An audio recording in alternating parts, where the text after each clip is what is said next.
다가구 다중주택의 대다수 물건들이 관악구 신림동 봉천동에 많이 모여 있어요. 우리 하나씩 골라서 한번 어떤 물건이 좋은지. 경매는 어쨌든 싼 맛에 싸야 하니까 이에 유찰된 걸 저는 골라보겠습니다.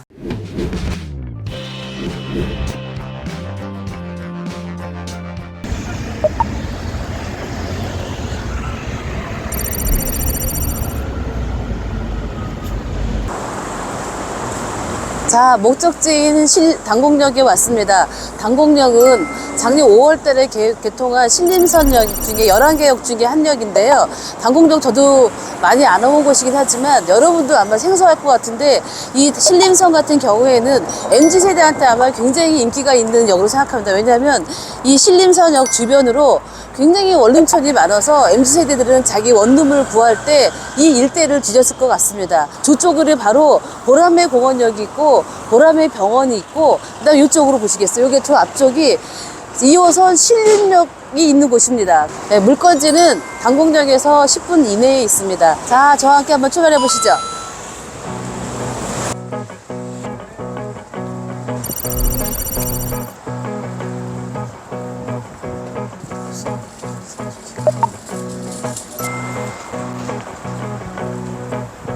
바로 여기가 당곡초등학교가 있습니다.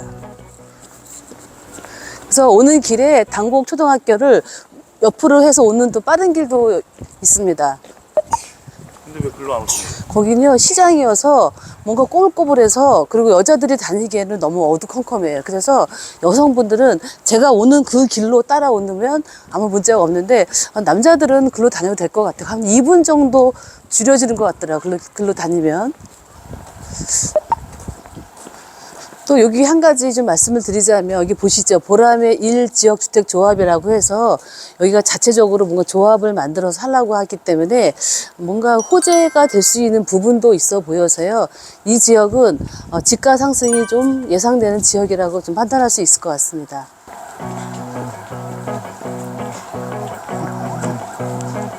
물건이 보입니다. 바로 여기 오토바이 서 있는 이게 바로 그 물건입니다.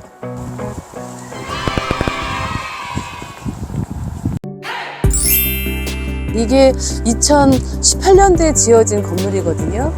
보시기에 어떠신가요? 예, 본 주택은 공부상 다중주택입니다.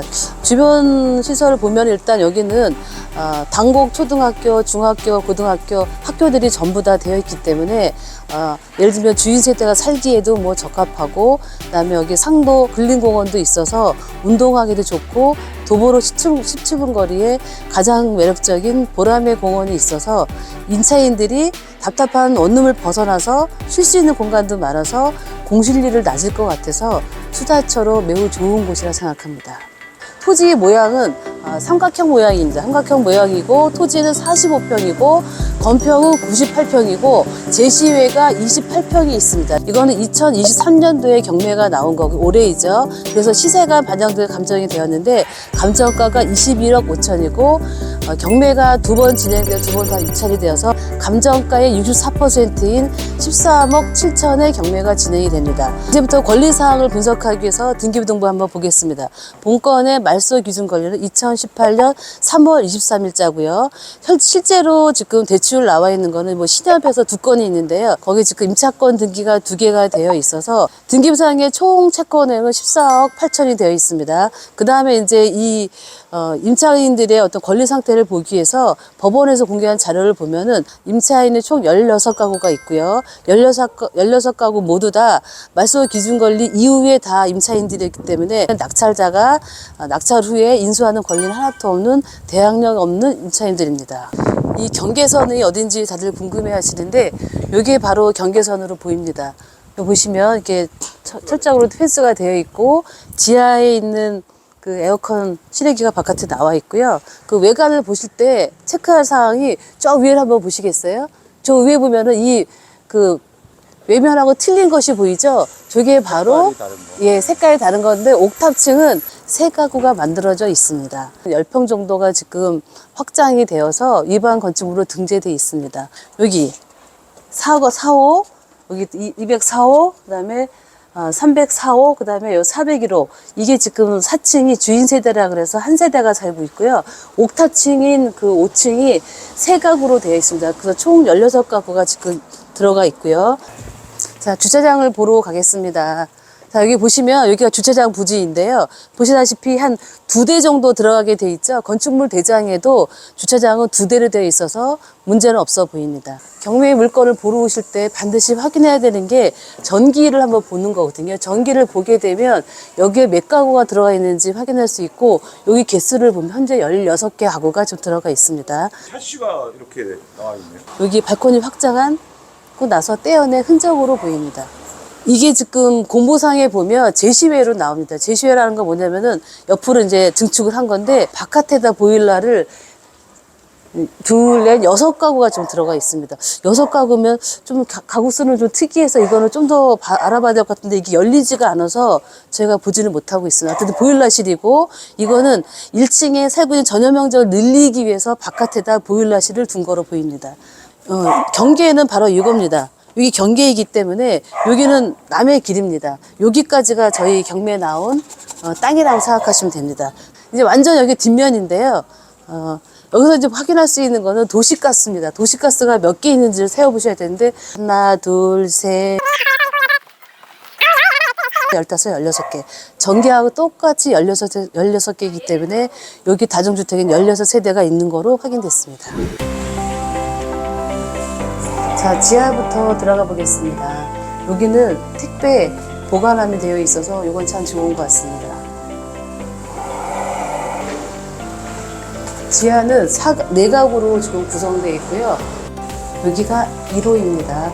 1, 2, 3, 4 이렇게 구성되어 있습니다. 자, 이 물건은 2018년도에 지어진 신축이기 때문에 보시다시피 건축 자재도 좋고 여기 들어가는 출입문도 좋고 해서 특별히 뭐 건축상에 문제가 되는 거는 없는 거로 보여집니다. 한번 하나씩 보겠습니다. 여기가 이제 공보상으로는 1층인데 현황상은 2층으로 표기되어 있고요. 2층의 경우에 4가구로 구성되어 있습니다.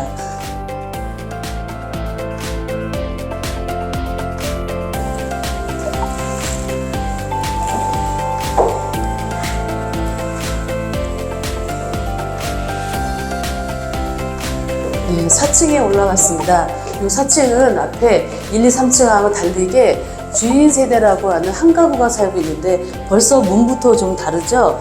여기는 지금 주인 세대 한 가구가 살게 돼 있어서 방이 3개고 화장실 2개고 전용 면적이 27평이어서 아파트로 치자면 한 35평 정도? 그래서 주인 세대가 살기에 충분하고 제가 이 물건을 봤을 때 가장 매력적인 점이 요거라고 생각하고 있습니다.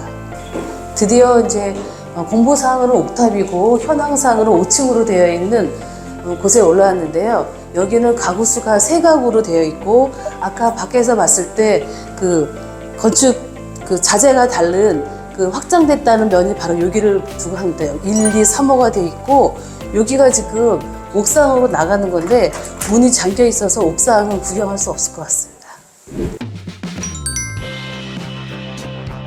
단점은 땅 모양이지 않나. 겉으로 봤을 때는 저 땅 모양이 삼각형이 보이지 않는데 안에 세대를 보면 그 세대들이 네모 사각형이 아니라 삼각형으로 되어 있어서 그것 때문에 유찰이 된 거로 저는 추측해 봅니다. 불법 건축물이 지금 위반 건축물로 등재되어 있는 건데요. 다른 데와 다르게 여기는 옥상 3개만 되어 있어서 다른 것보다는 조금 약해서, 그렇지만 어쨌든 이거는 좀 고려 대상인 것 같습니다. 아까 저희가 보였던 것처럼 그 4층에 주인 세대가 있어서 은퇴 후 내가 이 건물에 살면서 관리하면서 월급 통장을 만들고자 하는 은퇴 퇴직자들한테 가장 최적화되어 있는 게 장점인 것 같습니다. 가장 큰 매력인데 이게 21억 5천에 감정평가 받은 건데 2회 유찰이 돼서 13억 7천까지 떨어졌습니다. 13억 7천이라는 이 가격 매우 매력적이어서 이번 회차가 저는 입찰 타임이라고 생각하고, 여러분 이 물건을 꼼꼼히 보시고 입찰 여부를 결정하시면 좋겠고요. 저는 강력히 추천드립니다. 대표님 잘 보셨나요? 예, 너무 잘 봤습니다. 그 봉천동, 신림동 너무 둘 다 매력적이어서 이번 회차에 꼭 낙찰될 것 같은 느낌이 듭니다. 시청자 여러분, 입찰 준비하셔야 될 것 같습니다. 대표님 그러면 저희가 공통된 사항에 대해서 하나하나씩 짚어보면서 물건에 대한 어떤 특장점을 얘기하도록 하죠. 대표님 우리가 지금 나온 영상에서 빠져있는 게 수익률 부분이거든요. 대표님 그 실린더 물건 수익률 얼마나 되죠? 전용 면적이 약 4.5평이에요. 근데 한 개 호실당 약 45만 원 정도의 임차 수익이 가능하고, 그 때문에 45만 원 곱하기 30개 호실, 그러면 무려 한 달에 1,350만 원까지 와우. 가능합니다. 그래서 이 물건을 최저가 기준으로 했을 때 무려 7.1%나 나옵니다. 예, 저는 전용 면적이 봉천동 거는 한 6평 정도가 나오고요. 그래서 월세 시세가 45만 원에 형성돼 있어서 15세대 곱하기 45만 원 하게 되면 675만 원인데 저희가 4층이 지금 주인 세대잖아요. 주인 세대를 전체로 다 월세를 하기는 좀 무리에 있어서 보증금 뭐 1억에 월세 한 100으로 잡게 되면 월 수익을 775만 원 정도 잡을 수가 있어요. 그러면 수익률이 최저가 13억 7천을 기준 잡았을 때 6.8% 정도 나옵니다. 역시 예상대로 높은 수익률을 가진 물건이네, 둘 다. 수익률 면에서는 비슷한 것 같습니다. 두 번째 공통사항이 뭐 다들 고민이실 거지만 일단 위반 건축물 얘기를 좀 해봐야 될 것 같습니다. 그러게요. 둘 다 공교롭게도 유방 건축물 등재가 되어 있어야 그것도 옥상이 증축돼서. 맞습니다. 일단 이렇게 생각하시면 돼요. 낙찰받은 후에 분명히 시군구청으로부터 원상복구 명령서가 올 거예요. 그러면 거기에 시간을 두고 그 원상복구를 할 건데, 일단 이때 이행강제금이 얼마 정도 나올 것인지를 충분히 숙지하시고 그 금액 대비 원상복구 비용과 그 다음에 이행강제금을 손익계산하셔서 본인한테 유리한 쪽을 결정하시면 될 것 같습니다. 봉천동 같은 경우 일단 가장 매력적인 거, 가장 가격적으로 매력 있다. 두 번째, 주인 세대가 있다. 단점으로 지적할 수 있는 부분이 단공역이 아무래도 칠림선 중에서 가장 늦은 인지도가 없는 역이다 보니까 좀 고민이 들고요. 그 다음 토지 모양이 삼각형 모양이라 좀 단점으로 지적할 수 있겠네요. 이 부분에 대해서는 저도 좀 생각을 해봤는데요. 사실 단공역은 지금 개통한 지 1년밖에 되지 않아서 인지도가 떨어지지만 향후 발전 가능성을 갖고 있기 때문에 사실 투자 시기로 치자면 지금이 더 적기인 것 같고요. 그 다음에 이제 땅 모양이 삼각형인 거에 대해서 저도 생각을 해봤습니다. 만약에 이게 일반 주택이었으면 하자가 되지만 이게 원룸 같은 경우에는 실제로 제가 공개한 그 안에 그 내부 구조를 보면은 꼭 분리형 원룸처럼 내부 구조를 잘 뽑았기 때문에 본 물건에서는 그닥 단점은 아닌 것 같습니다. 일단 단점을 커버하신 거네요. 네. 봉천동 물건을 제가 조사하면서 느낀 건데 지금 아파트 한 채를 갖고 계시고 그다음에 이제 퇴임을 앞두신 분들한테 제가 드리고 싶은 말인데요.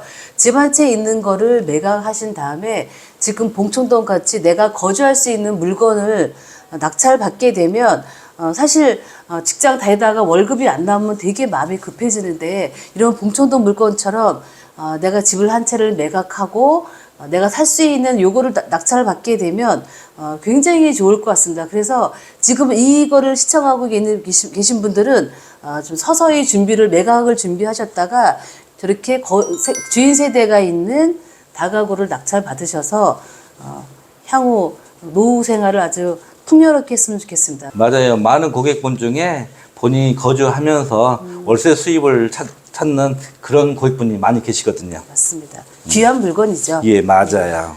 대표님 그러면 신림동의 장점, 단점은 뭐라고 생각하시죠? 일단 신림동에 있는 물건은 최대 장점이 2호선 신대방역에서 5분 거리 내에 있는 초역세권이라는 점.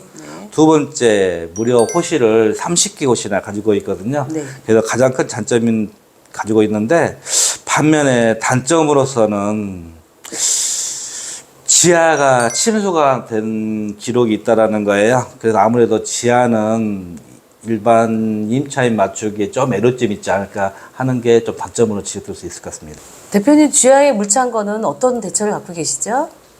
아무래도 이 지하에 침수된 사실이 입찰 가격에 영향을 줄 건 뻔한데요.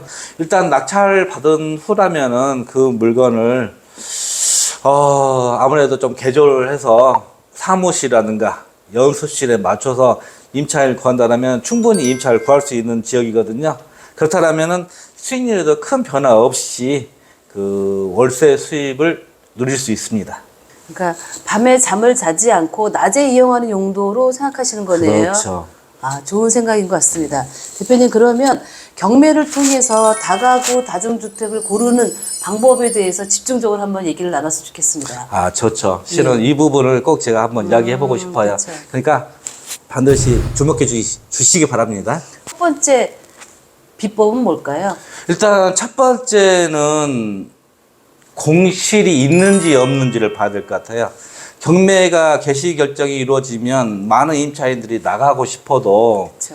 보증금을 반환받을 수가 없기 때문에 그 상태 그대로 스톱이 되거든요. 그렇죠. 딱 얼어버리는 거죠. 그렇죠. 거기에서 정말 움직이도 못하는 거예요. 그럼 그게 경매 기록에 매각 물건 명세에서 그대로 기록이 되는 거거든요. 이 당시에 공실이 있고 없고는 굉장히 중요한 부분인데 만에 하나 공실이 여러 개가 있다라면 이 물건은 평소에도 임차인 맞추기 어려운 지역에 있다는 뜻이에요. 맞습니다. 그렇기 때문에 이 물건은 먼저 조금 깊이 하셨으면 좋겠어요. 두 번째 포인트는 일단 역세권이면서 도보 10분 거리 내에 이동할 수 있는 거리에 위치하는 물건이어야 돼요. 사람들이 10분 이상 가면은 거리가 멀다 하고 기피하는 현상이 있거든요. 특히 차가 없는 20대, 30대 주 임차인 수요층이기 때문에 이 부분도 굉장히 중요합니다. 대표님, 그러면 세 번째도 또 비법이 있나요? 그렇죠. 이제 세 번째는 일반적인 사항인데 일단 수익률을 분석을 해야 돼요. 이 수익률 분석하려면은 먼저 인근 부동산에 반드시 탐문하셔서 그 물건이 시세가 얼마나 되는지, 즉 매매 시세를 말하는 거예요. 시세가 얼마인지 파악을 하고, 두 번째 평당 호실당 월세 수입이 얼마 정도 되는지를 파악하신 다음에 거기에 수익률을 계산하시면은 좋은 물건 고를 수 있을 겁니다. 근데 대표님, 제가 상담 전화를 받다 보면 가장 많이 질문 받는 게 여기 전세로 꽉 차 있어서 월세 손님 없는 거 아니야? 이런 질문을 많이 받거든요. 네. 이걸 어떻게 대답을 하면 좋을까요? 일단 그 부분은 한쪽 부분만 생각하시는 것 같아요. 기본적으로 그 월세가 많이 나오는 다가구 주택들은 경매에 나오지 않습니다. 왜냐? 이분들은 충분히 이자 수익으로서 운행 이자를 감당하거든요. 그렇군요. 그래서 경매에 거의 나올 확률이 없어요. 그렇다면 저희가 경매 물건을 보면은 대다수 다 전세 물건일 거예요. 왜? 맞습니다. 전세 물건으로 채워졌는데 이분은 경제적 어려움을 겪어서 그분 전세 손님 들이다 보니까 나중에 그런 고금리의 그런 파도를 넘지 못하고 결국 경매가 진행될 수밖에 없는 겁니다. 전세 손님 있는 곳에 월세 손님도 있다. 알겠습니다. 반드시 기억하셨으면 좋겠습니다. 이거는 저희가 경매를 통해서 굉장히 오랫동안 하면서 느낀 굉장히 중요한 비법이기 때문에 꼭 기억하셔서 경매 물건 보실 때 항상 체크하셨으면 좋겠습니다. 저희가 두 개의 물건을 가지고 서로 장단점을 비교하고 여러 가지 방향에서 좋은 물건을 고르는 방법을 저희가 영상을 통해 담았는데 오늘의 영상이 많은 구독자분들한테 도움이 되셨으면 정말 좋겠습니다. 그리고 저희 에이펙 옥션은 항상 고객 의뢰를 받아서 권리 분석, 물건 분석을 통하여 낙찰가를 산정하는데 정말 좋은 가격에 낙찰받을 수 있도록 최선의 노력을 다하고 있는 회사입니다. 그래서 언제든지 궁금한 사항이 있으시면은 먼저 사건 번호를 체크하신 다음에 그 사건 번호를 알려주시면은 친절한 상담을 해드리겠습니다. 에이펙 옥션은 감정평가서를 재분석하고 낙찰 사례를 철저하게 분석하여 낙찰가를 콕 집어드립니다. 에이펙 옥션에 컨설팅을 의뢰하시면 물건 현황 및 시세 분석, 범위별 입찰가 분석이 세세하게 담긴 종합보고서를 드립니다. 감사합니다. 구독, 좋아요, 알림 설정 많이 부탁드려요.